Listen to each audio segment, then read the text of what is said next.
ಓಂ ಶ್ರೀ ಹರಿ ಗುರುಭ್ಯೋ ನಮಃ. ಎಲ್ರಿಗೂ ನಮಸ್ಕಾರ. ಶ್ರೀ ಹರಿ ಜೊತೆ ರಾಯರು ಚಾನೆಲ್ಗೆ ಎಲ್ರಿಗೂ ಕೂಡ ಪ್ರೀತಿಯಿಂದ ಸ್ವಾಗತ. ರಾಯರು ಶೀಘ್ರವಾಗಿ ಒಲಿಬೇಕೆ ಅಥವಾ ಅವರ ಅನುಗ್ರಹ, ಆಶೀರ್ವಾದ, ಅವರ ಪ್ರೀತಿ ಆದಷ್ಟು ಬೇಗ ಸಂಪಾದನೆ ಮಾಡ್ಕೋಬೇಕು ಅನ್ನುವಂತಹ ಆಸೆ ಇದ್ದರೆ ರಾಯರೇ ನನ್ನ ಮೂಲಕ ನಿಮಗೆ ಈ ಒಂದಷ್ಟು ಮಾತುಗಳನ್ನು ಹೇಳಿಸಿದ್ದಾರೆ ಅಂತ ಹೇಳಿ ಭಾವಿಸಿ ಪ್ರತಿ ಮಾತನ್ನು ಕೂಡ ಶ್ರದ್ಧೆಯಿಂದ ಕೇಳಿ ಅದನ್ನು ಪಾಲನೆ ಮಾಡಿ. ಆದಷ್ಟು ಬೇಗ ಖಂಡಿತವಾಗಿ ರಾಯರು ನಿಮಗೆ ಒಲಿತಾರೆ. ಹೂಪ್ರಸಾದ ಮನೆಯಲ್ಲಿ ಆಗ್ತಿಲ್ಲ ಅಂದರೆ ಹೂಪ್ರಸಾದಗಳಾಗುತ್ತೆ, ಜೊತೆಯಲ್ಲಿ ಕಷ್ಟಗಳು ಕೂಡ ಕಡಿಮೆ ಆಗ್ತಾ ಹೋಗುತ್ತೆ. ರಾಯರ ಪ್ರೀತಿ ಅನುಗ್ರಹ ನಿಮಗೆ ಬೇಕು ಅಂತಂದರೆ ಮೊದಲನೇದಾಗಿ ನಾನು ಹೇಳುವಂತಹದ್ದು, ನೀವು ಮನಸ್ಸಿನಿಂದ ರಾಯರನ್ನು ನಂಬಬೇಕು. ಏನೇ ಕಷ್ಟಗಳು ಬರಲಿ, ಒಂದು ಸಾರ್ತಿ ನಾವು ರಾಯರನ್ನು ನಂಬಿದ ಮೇಲೆ ಅವರು ನಮ್ಮ ಕೈ ಬಿಡೋದಿಲ್ಲ ಅನ್ನುವಂತಹ ನಂಬಿಕೆ ಇರಬೇಕು. 2 ದಿವಸ ಪೂಜೆ ಮಾಡಿ ಅಥವಾ ಯಾವುದೋ ರಾಯರ ಒಂದು ವ್ರತವನ್ನು ಮಾಡಿ ನಮಗೆ ಒಳ್ಳೆಯದಾಗಲಿಲ್ಲ ಅಥವಾ ನಾವು ಅಂದ್ಕೊಂಡಿದ್ದ ಕೆಲಸ ನೆರವೇರಲಿಲ್ಲ ಅಂದ ತಕ್ಷಣ ಅಯ್ಯೋ ರಾಯರಿದ್ದಾರೋ ಇಲ್ವೋ ಅನ್ನುವಂತಹ ಮನಸ್ಥಿತಿಗೆ ಬರಬೇಡಿ.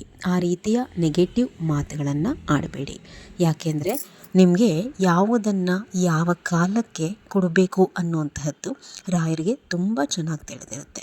ನೀವು ತಾಳ್ಮೆಯಿಂದ ಅವರ ಸೇವೆನ ಮಾಡ್ತಾ ಹೋಗಿ, ನೀವು ಏನು ರಾಯರ ಹತ್ರ ಕೇಳಿರ್ತೀರಲ್ಲ ಅದಕ್ಕೆ 10ರಷ್ಟು ರಾಯರು ನಿಮಗೆ ದಯಪಾಲಿಸ್ತಾ ಹೋಗ್ತಾರೆ. ಎರಡನೇದು, ಒಂದು ಬಾರಿ ರಾಯರನ್ನು ನಂಬಿದ್ರೆ ಜೀವನದಲ್ಲಿ ಎಷ್ಟೋ ಪರೀಕ್ಷೆಗಳು ಎದುರಾಗುತ್ತೆ. ಬರುವಂತಹ ಕಷ್ಟಗಳಿಂದ ರಾಯರ ಮೇಲಿನ ನಂಬಿಕೆಯನ್ನು ನೀವು ಬಿಟ್ಬಿಡ್ತೀರಾ ಅಂತ ಹೇಳಿ ರಾಯರು ನಿಮ್ಮನ್ನು ಪರೀಕ್ಷೆ ಮಾಡ್ತಾರೆ. ಅಂದರೆ ಈಗ ನೋಡಿ, ರಾಯರನ್ನು ನಾವು ಪೂಜೆ ಮಾಡ್ಲಿಕ್ಕೆ ಹಿಡಿದ್ವಿ ಅಂತಂದರೆ ಮೊದಲಿಗಿನ್ನ ಸ್ವಲ್ಪ ಹೆಚ್ಚಿನದಾಗಿಯೇ ನಮಗೆ ಕಷ್ಟಗಳು ಯಾಕೋ ತುಂಬ ಜಾಸ್ತಿ ಆಗ್ತಿದೆಯಲ್ಲ ಅಂಥೇಳಿ ಅಯ್ಯೋ ರಾಯರ ಫೋಟೋ ಮನೆಗೆ ತಂದಿಟ್ಟ ಮೇಲೆ ನಮಗೆ ಕಷ್ಟಗಳು ಜಾಸ್ತಿ ಆಗ್ತಿದೆ ಅನ್ನೋಂಥವ್ರು ಎಷ್ಟೋ ಜನ. ರಾಯರು ಖಂಡಿತವಾಗಿ ಪ್ರತಿಯೊಬ್ಬರ ಜೀವನದಲ್ಲೂ ಕೂಡ ಒಂದಷ್ಟು ಪರೀಕ್ಷೆಗಳನ್ನು ಕೊಟ್ಟೇ ಕೊಡ್ತಾರೆ. ಅದರ ಜೊತೆಯಲ್ಲಿ ಎಷ್ಟೋ ಕಷ್ಟಗಳು ಕೂಡ ನಿಮಗೆ ಎದುರಾಗಬಹುದು. ಆ ಹಿಂದೆ ಏನು ಉದ್ದೇಶ ಇರುತ್ತೆ ರಾಯರದು ಅಂತಂದರೆ, ಒಂದಷ್ಟು ಕಷ್ಟಗಳನ್ನ ಪರೀಕ್ಷೆಯನ್ನು ಕೊಟ್ಟಂತಹ ಸಂದರ್ಭದಲ್ಲಿ ಇವರು ಯಾವ ರೀತಿ ನಡ್ಕೋತಾರೆ, ಯಾವ ರೀತಿ ಅದನ್ನು ಎದುರಿಸ್ಕೊತಾ ಹೋಗಿ ಆ ಕಷ್ಟಗಳಲ್ಲೂ ಕೂಡ ಎಡೆಬಿಡದೆ ರಾಯರಿದ್ದಾರೆ ಅಂತ ಹೇಳಿ ನಂಬ್ತಾರೋ ಇಲ್ವೋ, ಅಥವಾ ಕಷ್ಟಗಳಿಗೆ ಹೆದರಿ ರಾಯರ ಮೇಲಿನ ಭಕ್ತಿನೇ ಬಿಟ್ಟುಬಿಡ್ತಾರೋ ಅನ್ನುವಂತಹ ರೀತಿಯಲ್ಲಿ ರಾಯರು ಪರೀಕ್ಷೆಯನ್ನು ಒಡ್ಡುತ್ತಾರೆ. ಅದೆಲ್ಲದನ್ನು ಕೂಡ ತಾಳ್ಮೆಯಿಂದ ಎದುರಿಸ್ತಾ ಹೋಗಿ, ಆ ಕಷ್ಟಗಳಲ್ಲೂ ರಾಯರು ನಿಮ್ಮಿಂದ ಇರ್ತಾರೆ, ನಿಮ್ಮ ಕೈ ಬಿಟ್ಟಿರೋದಿಲ್ಲ. ಅಥವಾ ನೀವು ಕಷ್ಟ ಅನುಭವಿಸ್ಲಿ ಅಂತ ಹೇಳಿ ಕಣ್ಮುಚ್ಕೊಂಡು ಕೂಡ ಕೂತಿರೋದಿಲ್ಲ. ಹಿಂದೆ ನಿಮಗೆ ಒಂದು ಶಕ್ತಿಯಾಗಿ ರಾಯರು ನಿಂತಿರ್ತಾರೆ. ಧೈರ್ಯವಾಗಿ ನೀವು ಎದುರಿಸ್ತಾ ಹೋಗಿ, ಅವರೇ ದಾರಿನೂ ಕೂಡ ಬಿಡುತ್ತಾರೆ ಆ ಕಷ್ಟಗಳಿಗೆ.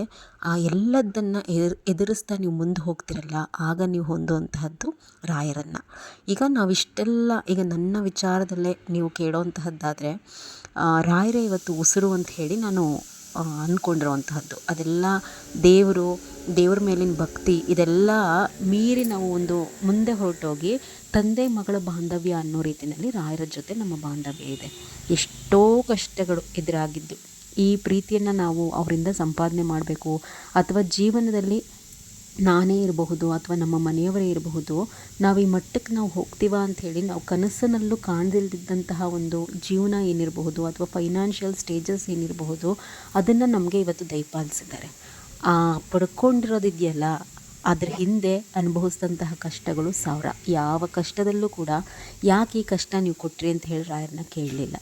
ಕಣ್ಣು ಮುಚ್ಕೊಂಡು ಅವರ ಸೇವೆನ ನೀವಿದ್ದೀರ ಹಾಲಿನಲ್ಲಾದರೂ ಹಾಕಿ, ನೀರಿನಲ್ಲಾದರೂ ಹಾಕಿ ಅಂತ ಅವತ್ತಿನಿಂದ ಹಿಡಿದು ಇವತ್ತಿನವರೆಗೂ ಮಾಡ್ಕೊತಾ ಬಂದಿರುವಂತಹ ನಿಸ್ವಾರ್ಥ ಸೇವೆ.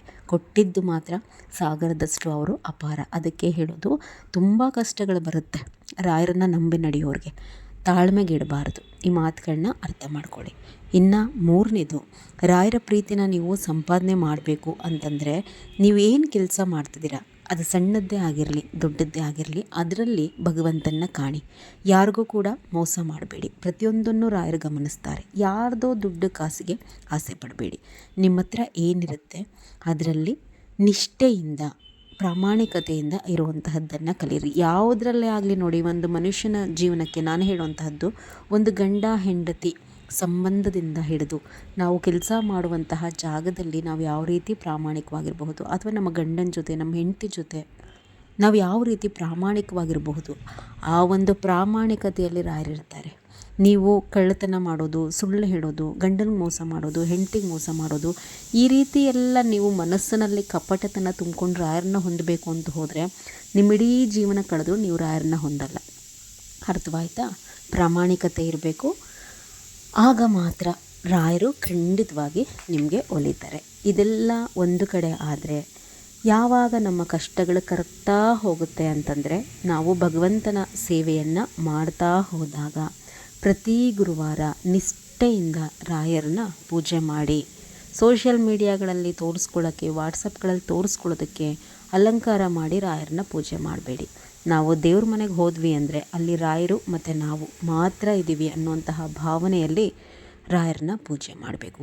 ಗುರುವಾರದ ಪೂಜೆಯ ವಿಡಿಯೋಗಳನ್ನ ನಾನು ಆಲ್ರೆಡಿ ಅಪ್ಲೋಡ್ ಮಾಡಿದ್ದೀನಿ. ಅದು ಒಂದು ಶಾಸ್ತ್ರೋಕ್ತವಾದಂತಹ ಪೂಜಾ ವಿಧಾನ, ಅದನ್ನು ಫಾಲೋ ಮಾಡಿ. ನಿಮಗೆ ಒಳ್ಳೆಯ ಒಂದು ರಿಸಲ್ಟ್ ಖಂಡಿತ ಒಂದಷ್ಟು ದಿವಸಗಳಲ್ಲೇ ಬರುತ್ತೆ.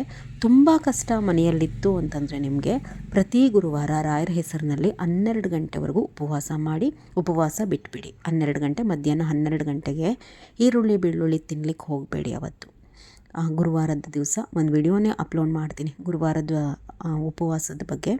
ಇನ್ನು ನೆಕ್ಸ್ಟು ಏಕಾದಶಿ ಉಪವಾಸಗಳನ್ನ ಆಚರಣೆ ಮಾಡಿ, ಒಳ್ಳೆಯದಾಗತ್ತೆ. ಪ್ರತಿ ದಿವಸ ರಾಯರ ಮುಂದೆ ದೀಪ ಹಚ್ಚಿ ಬೆಳಗ್ಗೆ ಓಂ ಶ್ರೀ ರಾಘವೇಂದ್ರಾಯ ನಮಃ ಅಂತ ಹೇಳಿ 21 ಬಾರಿ ಹೇಳ್ಕೊಳ್ಳಿ. ಇದರ ಜೊತೆ ಸರಿಯಾದ ರೀತಿಯಲ್ಲಿ ಮನೆ ದೇವರ ವಾರಗಳನ್ನು ಮಾಡಿ, ಶುಕ್ರವಾರ ತಾಯಿ ಲಕ್ಷ್ಮೀ ದೇವಿಯನ್ನು ಆರಾಧನೆಯನ್ನು ಮಾಡ್ತಾ ಹೋಗಿ. ಕಷ್ಟಗಳು ಕ್ರಮೇಣ ಕಡಿಮೆ ಆಗ್ತಾ ಹೋಗುತ್ತೆ. ಸಾಲದಲ್ಲಿದ್ದೀರೋ ಅಥವಾ ಬೇರೆ ರೀತಿ ನೋವಿನಲ್ಲಿದ್ದೀರೋ ಎಲ್ಲ ಸಂಕಷ್ಟಗಳನ್ನು ರಾಯರು ದೂರ ಮಾಡ್ತಾರೆ. ರಾಯರು ಕಾಣದಿಲ್ದಿದ್ದಂತೆ ಅಂತಹದ್ದು ಏನೂ ಇಲ್ಲ. ಅದೇನೇ ಸಂಕಷ್ಟಗಳಿರಬಹುದು, ಸಣ್ಣದ್ದೇ ಇರಬಹುದು, ದೊಡ್ಡದ್ದೇ ಇರಬಹುದು, ರಾಯರ ಮುಂದೆ ಪ್ರತಿನಿತ್ಯ ದೀಪ ಹಚ್ಚಿ ಅವ್ರಿಗೆ ಒಪ್ಪಿಸ್ಬಿಡಿ. ಆದರೆ ಪ್ರತಿನಿತ್ಯ ರಾಯರ ಮುಂದೆ ಕೂತು ಕಣ್ಣಲ್ಲಿ ನೀರು ಹಾಕಬೇಡಿ, ಅಳಬಾರ್ದು. ಅದರಲ್ಲೂ ವಿಶೇಷವಾಗಿ ಹೆಣ್ಮಕ್ಳು ದೇವ್ರ ಮನೆಯಲ್ಲಿ ಕೂತು ಕಣ್ಣೀರು ಹಾಕಿದ್ರೆ ಆ ಮನೆ ಶ್ರೇಯಸ್ಸನ್ನು ಹೊಂದೋದಿಲ್ಲ, ಬದಲಾಗಿ ಸರ್ವನಾಶ ಆಗಿಬಿಡುತ್ತೆ. ಹೆಣ್ಮಕ್ಳು ದೇವ್ರ ಮನೇಲಿ ಕೂತು ಕಣ್ಣೀರು ಹಾಕಬೇಡಿ, ಒಳ್ಳೇದಾಗೋದಿಲ್ಲ. ಅದು ನಿಮ್ಮ ಯಜಮಾನ್ರಿಗೆ, ನಿಮ್ಮ ತಂದೆಗೆ, ನಿಮ್ಮ ಅಣ್ಣ ತಮ್ಮದಿರಿಗೆ ಯಾರಿಗೂ ಕೂಡ ಶ್ರೇಯಸ್ಸಲ್ಲ. ಕಷ್ಟ ಯಾರಿಗೂ ತಪ್ಪಿದ್ದಲ್ಲ. ಅಳಬಾರ್ದು ದೇವ್ರ ಮನೇಲಿ ಕೂತು. ರಾಯರೆಲ್ಲವನ್ನು ನೋಡ್ತಿರ್ತಾರೆ. ಖಂಡಿತ ಒಂದಲ್ಲ ಒಂದು ದಿವಸ ಎಲ್ಲವೂ ಕೂಡ ಸರಿಯಾಗುತ್ತೆ. ಅವರ ಸೇವೆನ ಜೀವನದ ಉಸಿರು ಮಾಡ್ಕೊಳ್ಳಿ. ನೀವು ನೋಡ್ದಿಲ್ದಿದ್ದಂತಹ ಎಲ್ಲ ಭಾಗ್ಯಗಳನ್ನು ಅವರು ಕರುಣಿಸ್ತಾರೆ ಅಂತ ಹೇಳ್ತಾ ಇವತ್ತಿನ ವಿಡಿಯೋವನ್ನು ಮುಗಿಸ್ತಾ ಇದ್ದೀನಿ. ಯಾರೆಲ್ಲ ಹೊಸದಾಗಿ ನೋಡ್ತಾ ಇದ್ದೀರಾ ಚಾನಲನ್ನು ಸಬ್ಸ್ಕ್ರೈಬ್ ಮಾಡ್ಕೊಳ್ಳಿ. ನಿಮಗೆ ರಾಯರ ಬಗ್ಗೆ ತುಂಬ ಒಳ್ಳೊಳ್ಳೆ ಮಾಹಿತಿಗಳು ನನ್ನ ಚಾನಲ್ಗಳಲ್ಲಿ ಸಿಗುತ್ತೆ. ಎಲ್ರಿಗೂ ಕೂಡ ನಮಸ್ಕಾರ.